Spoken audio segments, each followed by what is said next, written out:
Hi, everyone. This is Amitabh Mishra. I am VP of Engineering at Snapdeal.com, and we are going to talk in this webinar about, what a background about our company, the growth that we have seen, and how has our technology and the choices we have made in building our technology helped in propelling that growth. So, Snapdeal is India's largest online marketplace. We started about 4 years back, but as a deal site, and we were the largest player in the deal site when we realized that we could do a lot better by becoming a product-based marketplace. So we started that journey 2 years back, a little over 2 years back, late 2011, and started building our platform very rapidly. Today we have grown to 20 million plus subscribers. We shipped to 4,000 plus cities, and we are very rapidly expanding with a goal to reach every single zip code in the country as diverse as India. That's a very, very big challenge. We have 6,000 plus brands, 4 million plus products, and 500 plus categories altogether. There is a lot of robust activity that we've got on our site. We sell a lot of stuff from electronics to fashion to appliances. We've even sold cars on our site, and we have done a whole bunch of bombastic growth over this period of time. What has allowed us to do that well in business and grow that fast, like 10 times in 2 years, has primarily been on top of the technology that we built. Our entire technology infrastructure has been built inside. It's custom made. We've not housed much of software that is available, paid software. We've built pretty much everything in-house, and that's a very mighty feat, considering for a full-fledged e-commerce site there are a lot of complex pieces. So we have a multi-seller catalog system with ranking and real-time changes in ranking, millions of buyers coming in, thousands of sellers dealing at the same time, changing their prices, inventory, and then that leading to changes in the way products are bought. Then we built search from scratch. We built a content management system which takes feeds from various levels of seller stack. So we have technology to allow very rudimentary sellers to come on the site and push their product, as well as all the way sophisticated technology of integrating with seller platforms in a web services way. And this system is capable of creating more than 50,000 products in an hour and taking updates up to over 1 million an hour. Updates ranging from everything, content edits, price, inventory, everything. We also built our personalization and recommendation engine in-house. We have a very sophisticated supply chain technology that sits on top of the ecosystem of all the courier companies, and in a real-time basis, packet by packet, it chooses the most optimal courier. Optimization being based on price, reach,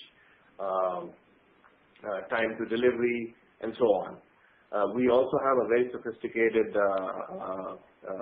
back channel, targeted communication system that runs off a massive CRM database where we segment our customers, add personalization, and then send out very, very focused targeted communication. Based on the usage of that communication of our entire buyer base, we take the feedback into the CRM database and then send even better targeting next time.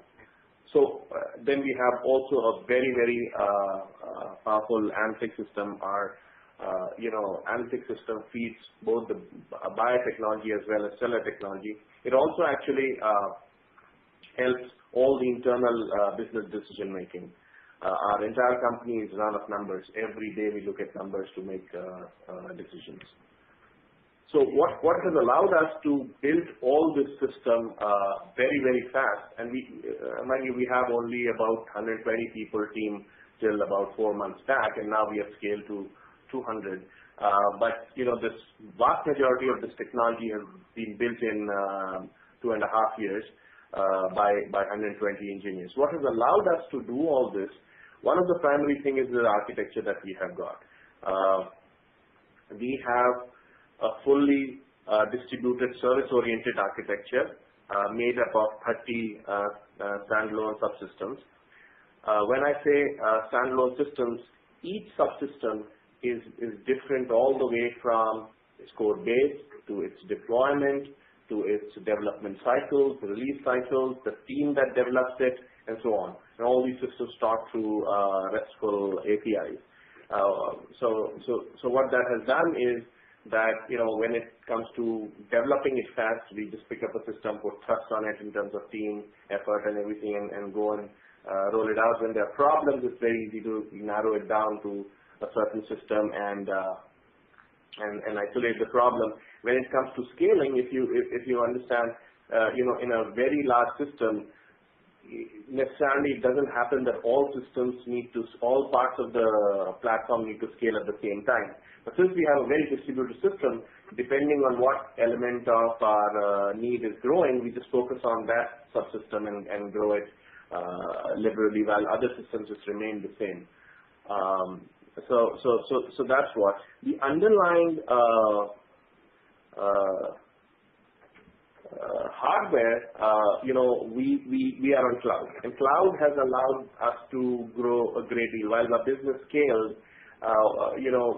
there have been moments when we have added 50 machines in a day. When suddenly the traffic went 2 times based on some promotions and stuff like that we did.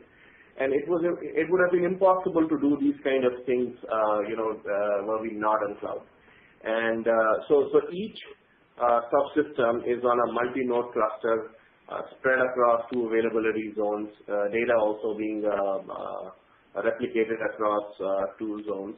And each multi-node cluster would basically mean everything like the application server, the file system, the database, the NoSQL technology if you are using any one of them, everything, queues, everything all put in a multi-node cluster environment. So overall, with the distributed system service-oriented architecture with cloud, this forms a very high performance, high availability architecture and allows us to grow very, very rapidly as we build more and more features on top of it. So one of the biggest challenge in building this complex system very fast is building the team that would be able to deliver. We grew in 2+ years, a little over 2+ years. We grew from 200 to 20 to 200 plus, and with a very, very young experience-based engineers, median age of about 2.5, we have built all this. And hiring, as across the world is very, very hard. So in India, it's also incredibly difficult because a lot of good engineers leave for US. And so it was more hard. So what we did was a couple of cool things. First of all, we have a very specialized HR team which just specializes on tech recruiting, and they're themselves engineers and MBAs. That allowed us to ramp up our team very effectively.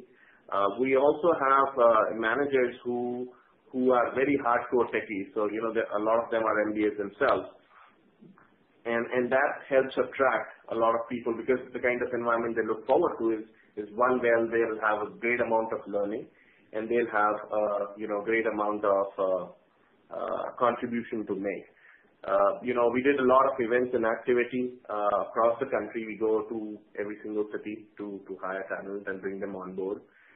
References, of course, as everybody knows, play a very, very big role. On top of all this, what we are able to convince people that, once they join a company like Snapdeal, as opposed to, a very big multinational, what they're building directly affects their life and the lives of people around them. They're closer to market because they can't rely on other people. They have to solve all the problems themselves, so they have an accelerated learning curve. And then an opportunity to create enormous wealth in the country. All these things are basically things that people value. So once we were able to build the team, which happened, of course, progressively, the next thing was how does the team deliver at this fast pace? Because not all teams, all engineering teams in the world or in India develop things in that fast manner. We have comparable e-commerce companies who've taken like 6 years to build the platform where they are today, with like 3 times more people. Here we have like 100 plus people, young energetic team, in just 2 years building this platform. So we did a lot of things in terms of how we run our engineering organization. The first thing is that every team member is encouraged to be like an entrepreneur. So the development model is very ownership driven. The teams don't own technology deliverables; they own business metrics. So, for example, a search team would not own how much data they can ingest and how much search queries they can support and so on. But they would own metrics like search NPS, that's Net Promoter Score, that how satisfied are people with search results. Or they would own metrics like how many orders out of all the orders that we get come from search. And metrics like in how many clicks, in how many scrolls can people get to the search results that they're looking for, and things of that nature, things that directly impact the business. So what that helps in doing is aligning business priorities in a very, very effective manner. The second thing, of course, we have agile model that is followed. But one of the key things that we have done to make it more effective is that the interaction between teams is very, very informal. All the decision making in terms of technology roadmap planning, decision making, what needs to go in, what doesn't need to go in, how much they need support from other teams. All this interaction is very informal. A vast amount of our meetings happen on the corridor.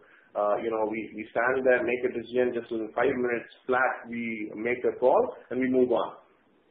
And it's okay if people make mistakes, but people are encouraged to have a balance, between the speed at which they execute and the accuracy at which they execute. So that takes me to the next point. We encourage people to take risks. So not to be too conservative and designing a perfect system, because in our business, this e-commerce industry itself in India is very, very new, and nobody knows how things will evolve or what new things buyers will lap up in 6 months from now. So it's very important to do extremely fast iterations while we're building subsystems and features, and that can only happen if there's a balance between thinking and planning and execution.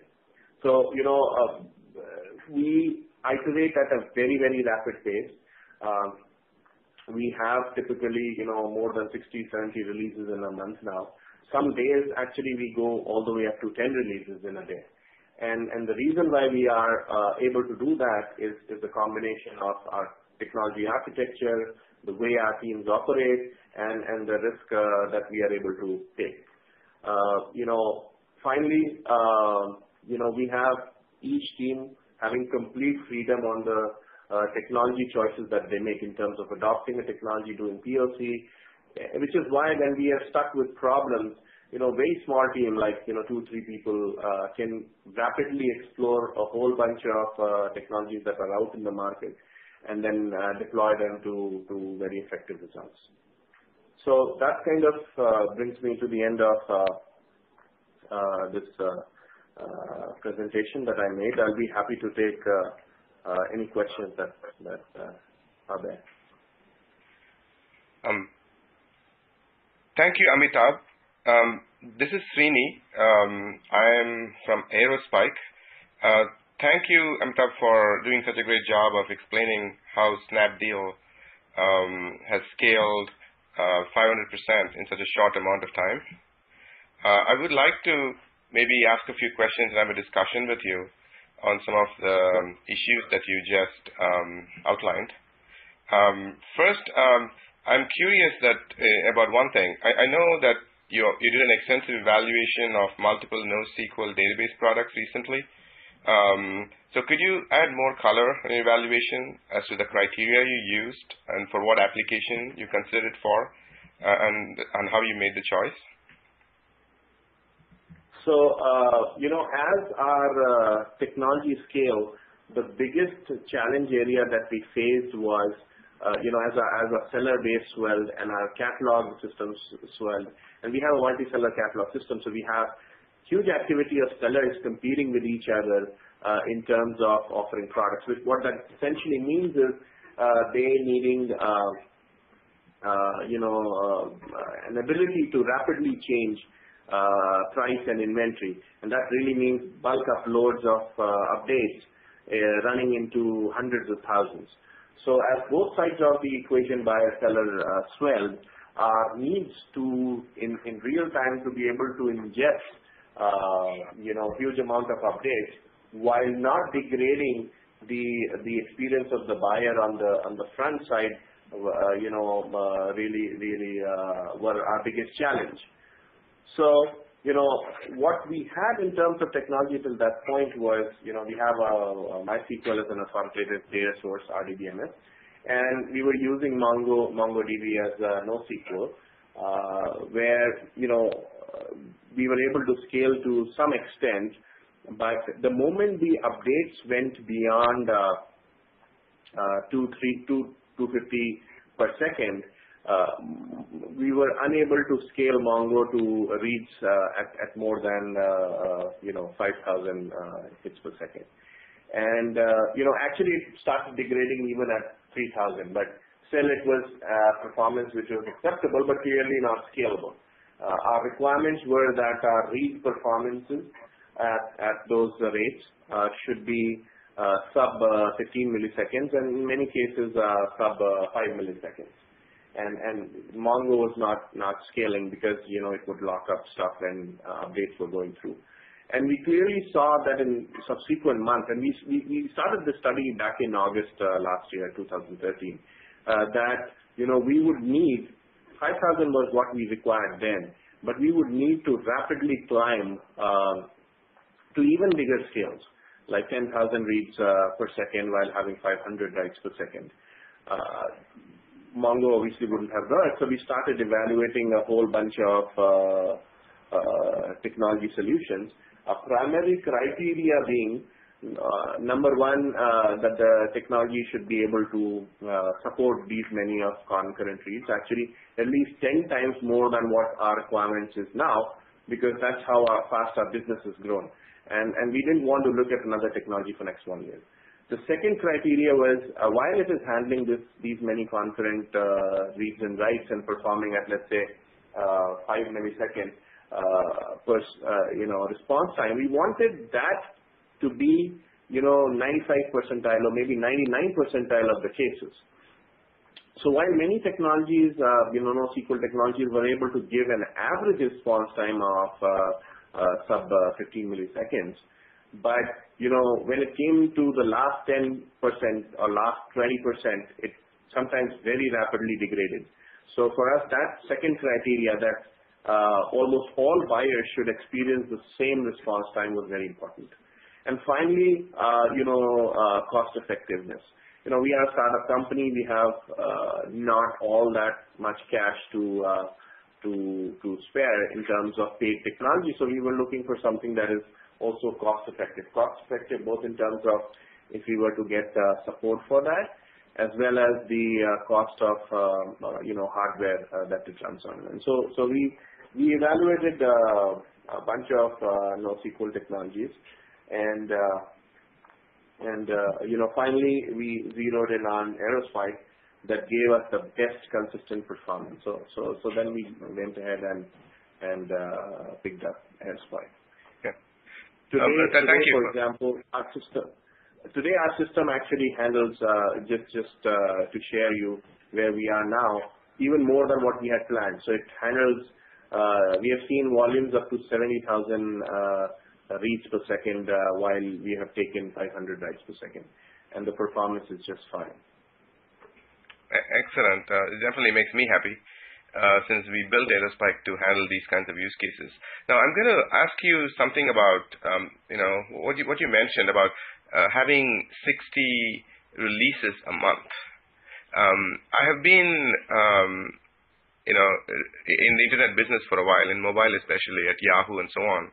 And it was always a great challenge to not regress when we made these releases. So I'm interested in your thoughts on how, I like the fact that your team is agile. In fact, that's how we run our teams here, as well as many of our customers. But I know that you must have some really sophisticated ways of making sure that your products keep marching forward, in spite of the number of releases you make. Can you talk a little bit about that? Right. So I think one of the primary things is, of course, the kind of testing we do. So we knew that we were going to, so a lot of companies, when they do agile, they also have this concept of test-driven development. So, we didn't go for that. We went for, a separate QA team, which can speed up the testing process. So we have very rapidly, building automation suite. We have all kinds of levels in that. Security testing, performance testing, functionality testing, and so on. So that's one element of it. The second element of it is that we have, as I said, we are willing to take risks. So if there are issues, we'll be willing to try them out. So if things fail in production, our philosophy is basically fail fast.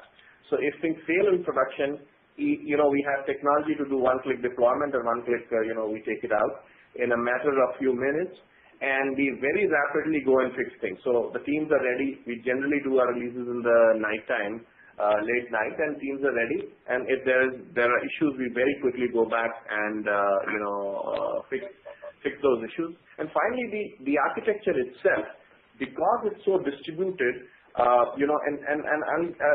tell you, things are so distributed that we generally have some sort of thumb rule that if a system is getting over 50 tables, these many,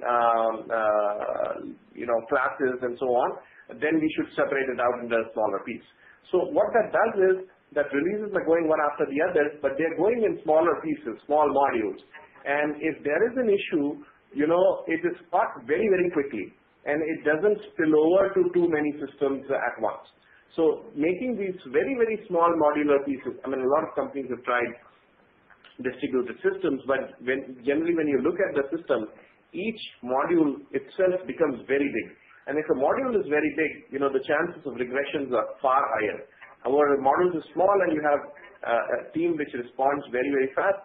Fail fast allows us for very high quality release. So, in our history of maybe 2 years, I could count maybe less than maybe 20 releases that we had to roll back. That's it.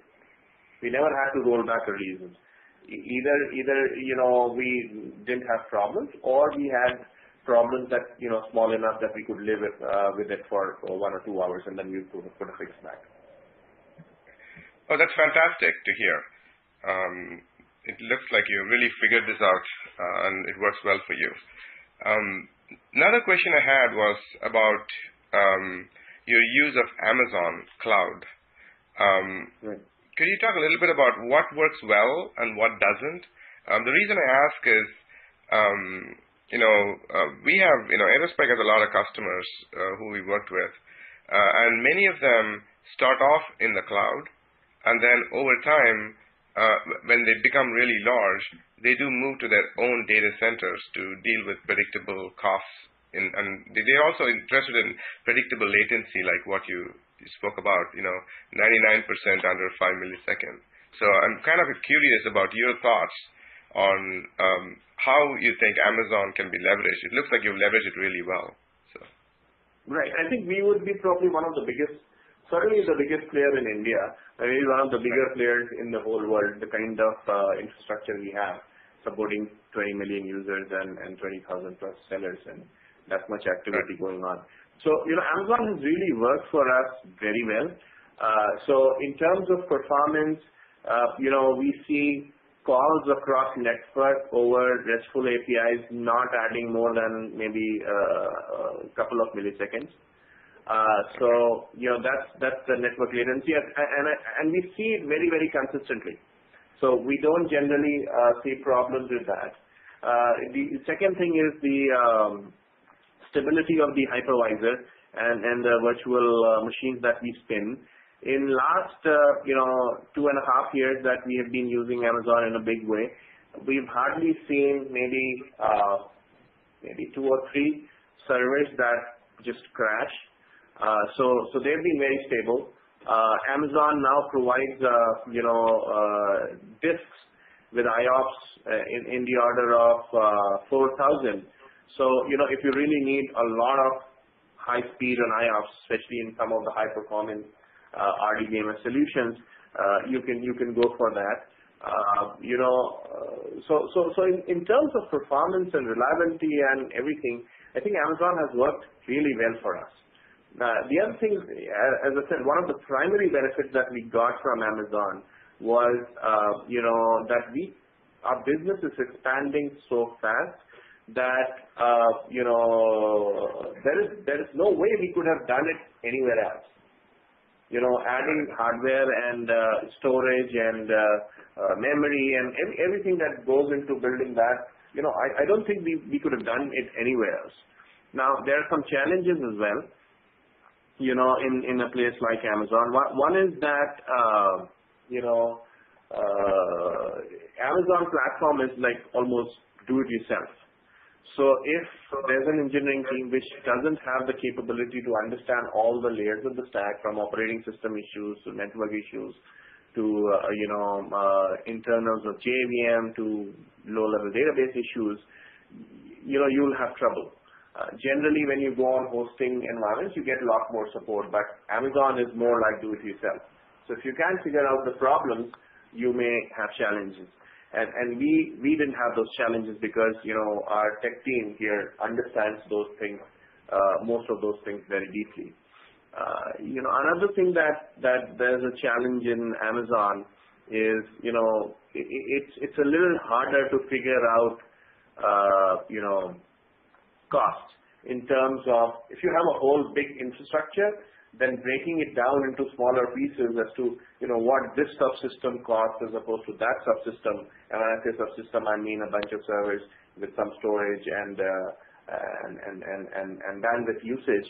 So it's a little harder to break it down in terms of planning and such.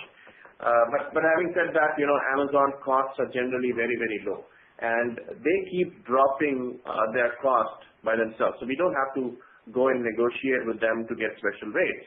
They'll come and, every quarter they'll announce that our storage cost has gone down by this much, or our bandwidth costs have gone down by that much, or, compute have gone by that much, and they just pass on the discount to us. So I think for a company that is in a hyper growth phase, it may not be wise to not be on cloud, but once a company has stabilized, then maybe a company can consider comparing these things and optimizing for, once your goal is not revenue, but, the cost side of things, then you might want to, consider other options. That's a great answer to my question. I have just 2 more questions. The first one is, your perspective on growing such a company in India, so I see, Snapdeal, Flipkart. I mean, there are a few companies which are now in hyper growth. So can you kind of talk a little bit about your learning and and the environment and how you're part of it and what you see happening? So when you ask about the environment, is it about you mean the business side of thing or the technology side of things? It's more your perspective, your personal perspective on what's going on, so to speak. Technology, business, you can pick whichever I think you think is the most important trend that you see is happening and will continue to happen. Okay. So I think what is certainly happening is that India, for example, is one of the last frontiers in terms of e-commerce. So we've seen very large e-commerce companies like Snappy and Flipkart coming on board. But the interesting thing is that the size of the business that is getting built is, if you compare with markets like US and all, it's happening at a much more rapid pace. It would have taken an Amazon many years, many years to come up to $1 billion in size, but and many years to build the technology platform to be able to support that kind of volume. But in India, with just 100 people, we were able to build it in 2 years flat, and with the kind of experience that I talked about. The second thing is that Indian market is expanding very fast. My sense is that e-commerce will have a far higher penetration in India than it has in developed world. So I think it will be crossing even the most penetrated markets like South Korea, who have 12% retail on e-commerce. The reason is very simple that the organized retail, the physical retail, is not that developed and it's very costly. So physical retail cost per square foot area, maybe costing like 0.5% for Walmart in US. But in India, it would be like 8% of the cost of this thing. So physical retail has, a very tough challenge of real estate that is going to face a huge amount of competition from online, which basically optimizes on these costs. And finally, India is a very diverse country, so you have very big cities and you have like really way off townships. So the reach of an e-commerce company in the assortment that it gives is very huge. So we see a lot of business coming from tier 2, tier 3, tier 4 cities. So my sense is that, not only that we are going to grow very fast, very big, but it's very likely that in maybe 5 years from now, these companies will probably be the biggest one of the biggest e-commerce companies of the world, maybe outstripping companies in the developed world like United States and South Korea and stuff like that. That's great to hear. One of the things you just said, which resonated with me particularly, because when we founded Aerospike, our goal was to essentially build the technologies which were inside the large companies like Google, Facebook, and so on, and make it available to everybody outside, so the new Googles and Facebooks and Amazons can be built faster. So it looks like you are doing that in your company in India, and we've seen other customers, even in the US, grow to Google scale in 3 years using some of the technologies we built as well as what others are building. So this is actually an exciting time, I think, for people like us. Absolutely. The final question I have is a very simple one. What is the single most important thing you think in your job, on a daily basis, that you kind of worry about and want to get right? I think it'll have to be hiring. Because while we have been able to hire a lot of smart people, that remains a very big challenge. The speed at which technology changes, the level of sophistication that we require, it matches best of breed in the world. But the availability of engineers in India is very scarce. So I would say, what bothers me most on an everyday basis, on an hourly basis, if you will, is hiring the top-notch talent. And this is the same answer I hear to this from many people. So I think this is a great point. So thank you for your time today. I definitely enjoyed it, Amitabh, your answers as well as your explanations. I learned quite a bit. I hope it'll be equally useful to the other listeners. Thank you. Thank you. Thank you so much. I enjoyed talking. Thank you. Okay.